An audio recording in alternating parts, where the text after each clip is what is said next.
அதே அடுத்த பாட்டு பாடுமா. தெய்வத்தின் மார்பில் சூடிய மாலை தெருவிலே விழலாம், தெருவிலே விழுந்தாலும் வேரோசை தடையாமா. ஒரு கொடியில் ஒரு முறைதான் மலரும் மலரல்லவா, ஒரு மனதில் ஒரு முறைதான் வளரும் உறவல்லவா. இன்று சொன்னது நீதானா,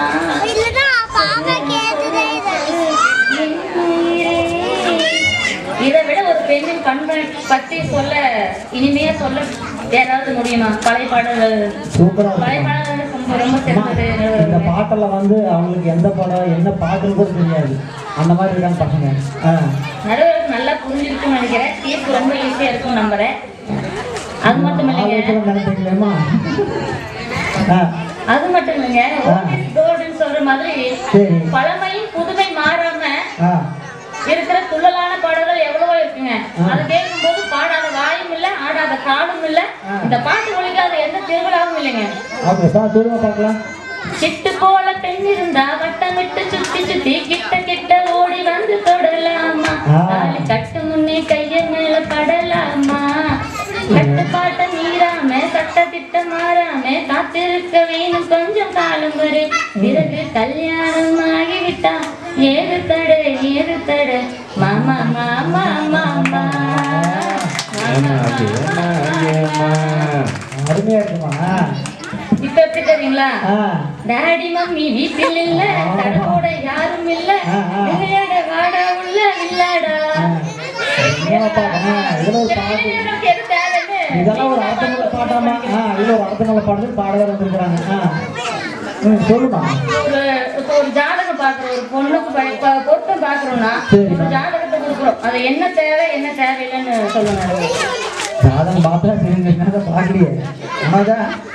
எனக்கு கல்யாணம் ஆயிடுச்சு, நான் ஜாதகம் பார்த்து கல்யாணம் பண்ணிட்டேன். எங்க மேனேஜர் தான் அது வந்து கையெழுத்து கூப்பிடுறாரு, பார்த்து பண்ணி போகணும். நீங்க உட்காந்து ஜாதகம் பார்த்து கல்யாணம் பண்ண மாதிரி ஒரே ஒரு ஆர்டர் அது நீயே சொல்லிடுமா. இப்ப வந்து ராகு கேது இல்லையா, செவ்வாய் தோஷம் இல்லையா, இதெல்லாம் தான் பார்ப்பாங்க. ஆனா இப்ப பொண்ணுங்க அப்பா அம்மா இல்லையா, முதல் கேள்வி அதுதான். அப்பா அம்மா இருக்கிறதே ஒரு பெரிய குறையா நினைக்கிறாங்க. கை கால் இல்லாதவங்க சீக்கிரம் கல்யாணம் ஆயிடுது, அப்பா அம்மா கூட இருந்தா அவங்களுக்கு கல்யாணம் ரொம்ப கஷ்டம். ஜாதகம் பார்த்து நம்ம ஜாதகம் பார்க்கணும் அப்படிதான். அதே நடுவுல அப்பா அம்மா இருந்தா செவ்வாத்தோட பயங்கரமா இருக்குமாமா எஃபெக்ட். அப்பா அம்மா இருந்தா கால்கள் இல்லாமல் வெண்மதி வானில் தவழ்ந்து வரவில்லையா, இரு கைகள் இல்லாமல் மலர்களை அணைத்து காதல் தரவில்லையா, தங்கத்திலே ஒரு குறை இருந்தாலும் தரத்திலே குறைவதுண்டோ, உங்கள் அங்கத்திலே ஒரு குறை இருந்தாலும் அங்கு குறைவதுண்டோ, சிங்கத்தின் கால்கள் பழுது பட்டாலும் சீற்றம் குறைவதுண்டோ, சிந்தையும் செயலும் ஒன்றுபட்டாலே மாற்றம் காண்பதுண்டு, மாற்றம் காண்பதுண்டு. இது போன்று சிந்தையும் செயலும் ஒன்றுபட்டு வாழ்ற வாழ்க்கையை பழைய பாடல்கள் போலவே மனதிற்கு மிகுந்த மகிழ்ச்சியும் இனிமையும் தரும் என்று பழைய பாடல்களே சிறந்தது என்று தீர்ப்போடுமாறு நடுவர் அவர்களை கேட்டுக்கொண்டு வாய்ப்பை தலைவருக்கும் முதல் பற்றி நம்ம பேசினாலும் நல்லபடியாக வந்து சிக்கல் இல்லாமல் நல்லபடியாக பேசி கொடுத்துருக்கேன். அதுக்கு ஒரு முதல் பாராட்டுக்கள்மா. என்னதான் நீங்கள் பாட்டு என்ன பாடினாலும் எங்கள் புது பாட்டில் வந்து என்ன பசங்க தான் நம்ம ஓகே சிரிப்பு நம்ம எப்பவுமே தைரியசாலி. ஓகே சரி. எப்போ பிரதீப் அவங்க பாடின பாட்டில கேட்பீங்க, அவங்கள விட நம்ம ஜெயிக்கிற மாதிரி பாட்டு பாடணும். சரிங்களா? வாங்க பார்க்கலாம். பாப்பா பிரதீப் நல்ல நல்ல பாட்டா பாடி அவனுக்கு கொஞ்சம் அர்த்தம் புரியுற மாதிரி பாட்டு பாடுப்பா. எப்பமுள்ள பாட்டு கேட்டவங்கிட்ட போய் எப்படி ஸ்பாட்டிஃபைல பாட்டு கேட்கறத பற்றி நான் சொல்றதுன்னு தெரியல. எப்பமா இங்கே வந்திருக்கக்கூடிய அனைத்து பொதுமக்களுக்கும் ஊர் பொதுமக்கள் அனைவருக்கும் குழந்தைகள் சிறு குழந்தைகளுக்கும் விழா கமிட்டியார் அவர்களுக்கும் ஆண்களுக்கும் பெண்களுக்கும் அனைவருக்கும் முதற்கண் மாலை வணக்கத்தை தெரிவித்துக் கொண்டு அதாவது வரும்போது ஒரு நிமிஷம் மைக் வேலை செய்யல. ஏன் தெரியுமா? தெரியலையப்பா. பழைய மைக்கு. அது மாதிரி தான் அவங்க பழைய பாட்டும் இல்லைம்மா. அதுதான் இப்போ வேலை செய்யுது. இப்போ புதுமை மை இப்போ வேலை செய்யுது. அது புதுமை, இது புதுமை. நடுவர் முதல்ல ஆரம்பிக்கும் போதே வந்து புதுப்பாட்டோட தான் ஆரம்பிச்சாரு. ரெண்டாவது தான் பழைய பாட்டு. அதனால என்னைக்குமே முன்னூறு வந்து எங்களுடைய புதுப்பாட்டுக்கு மட்டும்தான். இவங்களுக்கு நிறைய பாட்டு இப்போ வர்ற பாட்டுலாம் புரியல.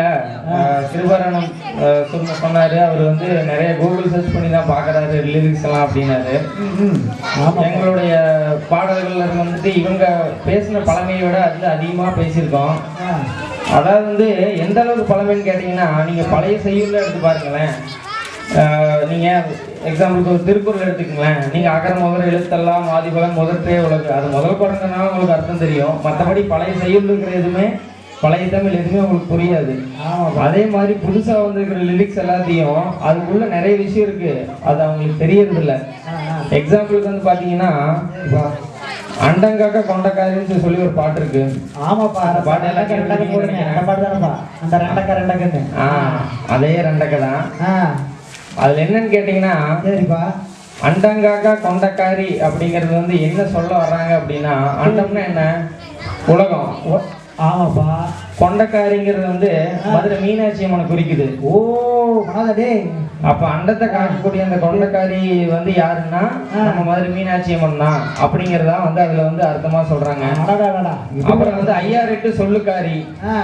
அந்த 5008 சொல்லுக்காரி என்னன்னு கேட்டீங்கன்னா, 5 எழுத்து மந்திரம், 6 எழுத்து மந்திரம், 8 எழுத்து மந்திரம். 5 எழுத்து மந்திரம் சரணபவ, 6 எழுத்து மந்திரம் ஓம் நமச்சிவாய, 8 எழுத்து மந்திரம் ஓம் நமோ நாராயணாய. இந்த அளவுக்கு வந்து அருமையான வந்து வரிகள்லாம் வந்து அதுல இருக்கு. அது அவங்களுக்கு புரியாதனால வந்து அதோடைய பெருமை அவங்களுக்கு தெரியல. ஏப்பா, அந்த அண்டங்காக்க கொண்டக்காரி இப்ப வரி இருக்குதா? ஆமா, அது அதான் சொல்றேன்ல, பழைய செயல் மாதிரி அது உங்களுக்கு வந்து புரியாது கேட்டா. ஆனா நாங்க வந்து பழைய பாடல்கள் வந்து எல்லாமே கவித்துவமா இருக்கும் அப்படின்னு சொல்லி சொல்றாங்க. இந்த அளவுக்கு கவித்துவம் இருக்கு. இதுக்கு மேல வந்து உங்களுக்கு எந்த அளவுக்கு விளக்கமா சொல்ல முடியும்? வேற என்ன சந்தேகம் இருக்கு இந்த பாட்டு? இதுக்கு மேல இந்த மாதிரி அர்த்தம் எந்த பாட்டுல அதெல்லாம் சரி. அந்த ரெண்டக்க ஒரு பாட்டு சரி, அந்த வரைக்கும் ரெண்டக்க அதுக்கு இப்ப உங்களுக்கு அர்த்தம் தெரியணுமா? அதான் கேக்குறப்பா. இப்ப சிவபெருமான் இருக்காரு, அவருக்கு 2 பொண்டாட்டி 2 அக்கா. ஆமா. அப்புறம் நம்ம முருகப்பெருமானுக்கு 2 பொண்டாட்டி, அது 2 அக்கா. நம்ம பெருமாளுக்கும் 2 பொண்டாட்டி, அதான் 2 அக்கா. எல்லாத்துக்கும் 2 அக்கா 2 அக்கா 2 அக்கா, அது 2 அக்கா. அந்த 2 அக்கா. ஆமா, இது நம்ம நடுவருக்கு 2 அக்கா. எனக்கு ஒரே அக்கா தான், சிந்தக்கா. சிந்தக்கா 2 அக்கா சிந்தக்கா. ஆமாக்கா. ஆமாக்கா. ஓய் பக்கம் கூட. அதாவது இந்த அளவுக்கு ஒரு சில வரிகளை ஒழிச்சு வச்சிருக்கலாம் ஒன்றும் உங்களுக்கு தெரியல. ராமாயணம் மகாபாரத்தை கூட 2 வரியில வந்து ஈஸியா சொல்லிடுறாங்க நம்ம இப்ப இருக்கிற கவிஞர்கள் எல்லாம். அதாவது வந்து சிரிக்க வேண்டிய இடத்துல சிரிக்க கூடாத இடத்துல பாஞ்சாலி சிரிச்சதுனாலதான் வந்து மகாபாரதமே வந்துச்சு. ஆமாப்பா, கேள்விப்பட்டிருக்கேன். கேள்விப்பட்டிருக்கீங்களா?